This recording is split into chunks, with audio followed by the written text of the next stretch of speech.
Welcome to Deny Delay Depose, Health Over Wealth. Everyone, let's talk about this mess we call healthcare again. Hey everyone, good to be here. Always a lively discussion. I wouldn't say mess, but definitely something we need to keep working on improving. Greetings, everyone. I'm here to tell you that it's all about to change radically, and about time too. We're talking a phoenix from the ashes situation, maybe even the end of the world as we know it. For the better, I hope. Otto, you always have such a positive outlook on the apocalypse. Sarah, good to hear you're at least open to the idea that we can improve it. I'm perpetually stuck on the mess part. I just think it's important to acknowledge that it functions, People do get care, research does happen. It's not perfect, and there's a lot of room for improvement, but it's not like it's completely broken down. We have to look at that to see the fundamental systems that work. I think it's a good base, so let's not throw the baby out with the bathwater. Oh, the baby's already halfway down the drain, Sarah. The bathwater's radioactive. This system is choking on its own greed. But that's where AI comes in, right?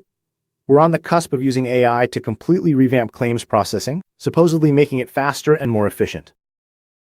That's the sales pitch anyway. Faster, more efficient, for whom, Otto? For the insurance companies denying claims faster. For the hospitals padding bills with AI assistance, where is the focus on people? Well, ideally, it's for everyone. Theoretically, AI can sift through mountains of data to identify legitimate claims quicker, reducing processing times and hopefully reducing costs, which can lead to better access. It's like a super-powered claims adjuster, only without the coffee breaks and the soul-crushing indifference. Yeah, I can see that. If AI can automate some of the more routine tasks, it frees up human adjusters to focus on the more complex cases, the ones that really need a human touch. It could potentially speed up the whole process, which benefits everyone involved. Except what about the inherent biases in the data that the AI is trained on? If the system is already biased against certain demographics, won't the AI just amplify those biases? We're talking about algorithms deciding whether someone gets life-saving treatment based on data that reflects existing inequalities. That's not efficiency, that's just automating injustice. That's a fair point about the bias. Garbage in, garbage out, right? But the potential is still there. The key is to proactively address those biases in the data and to create algorithms that are transparent and accountable. It's a challenge, sure, but it's not insurmountable. Think of it like this. We can use AI to identify those biases that we might not even be aware of, and then correct them. Right, and transparency is key. I think it's important to have clear oversight and regulations to ensure that these AI systems are being used fairly and ethically. It's not just about the data, it's about the design of the algorithms and how they're implemented. There needs to be accountability. Accountability, that's a good word, Sarah, but who's holding these massive corporations accountable? The same politicians who are taking their campaign donations. The system is designed to protect profit, not people, and AI is just another tool to reinforce that system unless we fundamentally change the incentives. Well, maybe this is where the regulations are going to be, right? Maybe this is where you see someone come in and start making sure that the AI doesn't make biased decisions, that it does the right thing. Exactly, and there are existing frameworks we can build upon. The FDA, for example, already regulates medical devices.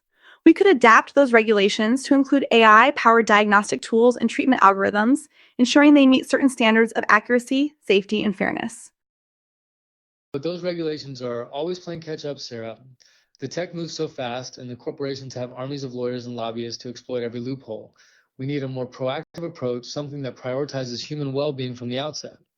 Is there a viable alternative legal model that prioritizes the well-being of families and children rather than the financial interests of individuals or organizations? What would that model look like? And how can we adapt existing systems to better support it? I think that a part of it is the change of thinking in how things are set up. It's what you are referring to that could make regulations work. Regulations are based on thought process, and that's why they are ineffective, since people always create things around regulations or against them. Well, I think the regulations in place are sufficient, but that they need to have some degree of modernization. The landscape now is dramatically different from how things were decades ago. There needs to be additional oversight, and some aspects are quite outdated. I agree with you both, but with those updates, what about enforcement? They are never enforced, and it's a matter of going back to my original statement. Our legal system protects the corporations more than it protects the people. That's a fundamental problem, I think. The Burton case exemplifies how deeply the drive for profit can corrupt the healthcare system and legal system. This isn't about individual people, it's about how the system itself is fundamentally broken. Where do we even begin to fix the incentives? The incentive to make money is a powerful driver, no denying that. But the game is rigged. You fix the game, you fix the incentive, maybe. I don't know if you can ever truly fix it. People want to make money. That's baked into the human experience. You know, it's tough. I think we also have to think about innovation. If we stifle profit motives too much, we risk stifling innovation. Drug companies, for instance, need to recoup their R&D costs. If they can't, they won't invest in developing new treatments. But at what cost, Sarah? Are we really saying that we need to allow drug companies to charge exorbitant prices for life-saving medications in order to incentivize innovation? That's a moral failure, in my opinion. I mean, the idea that the legal system could be so detached from the human element, allowing a contentious and potentially harmful scenario like this to play out, leaves me deeply concerned. We need to ask ourselves, is the current focus on efficiency and profit truly beneficial to those most vulnerable, or do we need a paradigm shift? A paradigm shift is precisely what's needed. We need to decouple healthcare from profit altogether. Make it a public good, like education or national defense. And then AI becomes a tool for optimizing resource allocation and improving patient outcomes, not a tool for maximizing profits for insurance companies. It's not an easy change, but it's a necessary one. That's a pretty radical overhaul, Otto. I'm not sure that's feasible in the current political climate. I mean, the resistance would be immense. Maybe a more pragmatic approach is to focus on expanding access to care within the existing framework through things like subsidies and tax credits. But those are just band-aids, Sarah. They don't address the underlying problem, which is that healthcare is treated as a commodity, not a human right. We're arguing about the best way to distribute the crumbs while the corporations are hoarding the entire loaf. How can we reform the legal system so that it is not beholden to the pursuit of profit and power, especially in family law disputes? What measures need to be implemented to ensure that these children's needs are at the forefront of legal battles? Exactly. Incremental change is a myth. We've been incrementally changing things for decades, and costs keep rising, access keeps shrinking, and people keep suffering. The system is designed to resist change, to protect the status quo. That's why we need a revolution, a complete reimagining of how we deliver healthcare. Okay, but realistically, how do you get there? I mean, even if you could magically implement a universal healthcare system tomorrow, you'd still have to deal with the logistical challenges of staffing, infrastructure, and resource allocation. It's not like you can just wave a wand and make everything better. Of course not. It's a long, hard fight. But it starts with changing the narrative, with convincing people that healthcare is not a privilege, but a right. The court documents in the Steve Burton custody battle, highlighting the alleged harassment by Burton and the gatekeeping of his daughter from his new wife, underscore how deeply flawed our current legal system can be. It's about the systemic prioritization of money and power over the needs of children, families, and actually getting them the help they need. And then we need to organize, to mobilize, to demand change from our elected officials. It's a political battle as much as it is a moral one.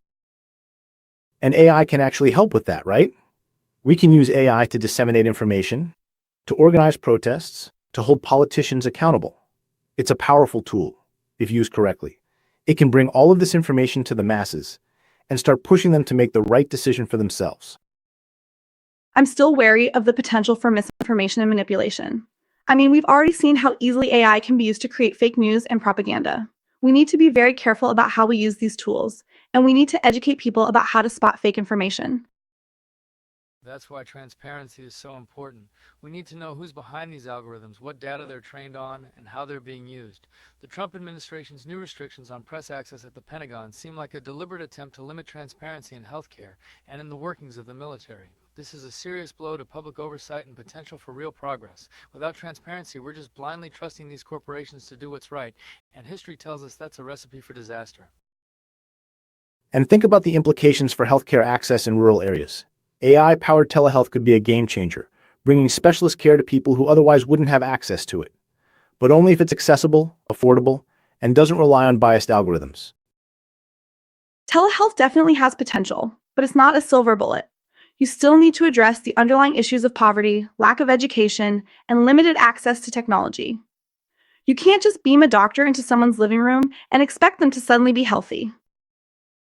Exactly. If the healthcare system were optimized for people rather than profit, would the $37 million have been allocated differently, maybe invested in preventative care or research to eliminate crippling diseases? The potential for directing resources towards people's health instead of a singular agenda is compelling. It's about addressing the social determinants of health, the things that make people sick in the first place. Decent housing, nutritious food, clean air and water, access to education, Those are the foundations of a healthy society. And AI can help us address those issues too if we use it right. But here's the kicker, right? How do we ensure that AI is used to promote those things instead of reinforcing existing inequalities? How do we prevent AI from being used to justify cuts to social programs or to target vulnerable populations for surveillance and control? That's where regulation and oversight come in. We need to establish clear ethical guidelines for the use of AI in healthcare, and we need to enforce those guidelines rigorously. We need to make sure that AI is being used to augment human intelligence, not to replace it. We need to protect the role of doctors and nurses in providing compassionate, personalized care.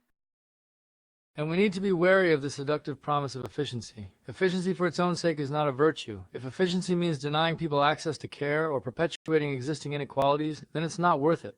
The fact that Walmart is struggling to absorb tariff costs due to trade wars and might raise prices shows how deeply connected and intertwined our economy is and how governmental policies can significantly impact the common people's access and affordability to healthcare. We need to focus on creating a system that's not just efficient, but also just and equitable. But what if efficiency can lead to greater equity? What if AI can help us identify waste and fraud in the system, freeing up resources to provide care to those who need it most? What if AI can help us develop more effective treatments and preventative strategies, improving health outcomes for everyone? I think there's a lot of potential there. AI could be used to personalize treatment plans based on individual patient characteristics, leading to better outcomes. It could be used to predict outbreaks of disease, allowing us to respond more quickly and effectively. It could be used to develop new drugs and therapies, accelerating the pace of medical innovation. But all of that potential is contingent on us addressing the underlying power imbalances in the system. How much of this donated money for the library is being used to fund lobbying efforts to further influence policy decisions or push legislation that may not benefit the public's health care? We can't just sprinkle AI on top of a broken system and expect it to magically fix everything. We need to fundamentally change the way we think about healthcare, and we need to fight for a system that prioritizes people over profit. So it's a fight for the soul of healthcare, really. It's about whether we see healthcare as a commodity to be bought and sold, or as a fundamental human right. And AI is just the latest battleground in that fight. The media's relentless focus on these public figures' private lives, highlighting their perceived flaws, and the seeming lack of concern for the systemic failings that cause these kinds of issues, it's all just exacerbating the problems and turning good people into pawns in this great healthcare transition. It fuels the fire, and I just can't stand watching good people get ripped apart like that. Well said. I think there is so much room to use AI to better our current landscape, but you can't remove the human aspect from it. There needs to be doctors and medical staff, not just machines. That's it for this week's episode of Deny Delay Depose. We've been circling this issue like buzzards, but it's crucial to keep picking at these ideas until something changes. Let's keep fighting for a healthcare system that values health over wealth. Remember, people, this isn't just about healthcare, it's about the whole world. Health is wealth, or it should be. See you next time, and I hope for the best. Thanks for tuning in, everyone. Let's keep this conversation going. Until next time.